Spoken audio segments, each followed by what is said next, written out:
Provincial COMELEC o ang COMELEC San Carlos ning pahigayon og voters education campaign niadtong Enero 26, 2010 dito sa Parish Pastoral Center.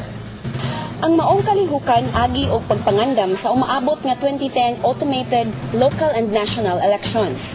Si Provincial Election Supervisor Attorney Jessie Suarez mao'y naghatag og kasayuran sa mga ningtambong kung unsaon pagboto sa mga botante.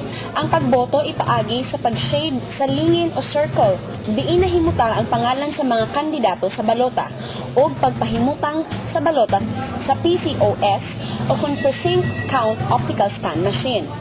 Iya usab gipahinumduman ang mga botante na ilang likayan ang pagboto og sobra kon overvote aron dili mahimong invalid ang ilang balota sa diha ihungit kini ngadto sa PCOS precinct count optical machine.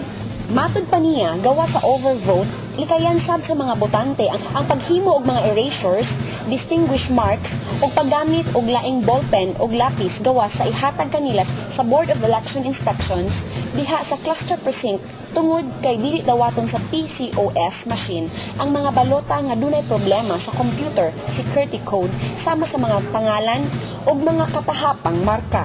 Kinahanglan ang mga botante magdala sila og kopya sa gipili nilang kandidato aron malikayan ang kasaypanan panahon sa ilang pagboto kay dili na sila hatagan og laing balota gawa sa gihatag na kanila bisan pa dunay sayop ang ilang pagboto, dugang pa ni Attorney Suarez.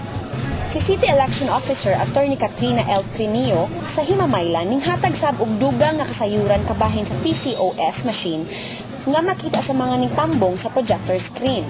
Matud pa sa COMELEC San Carlos nga ila pod unya himuon ang voters education sa kada barangay ning syudad.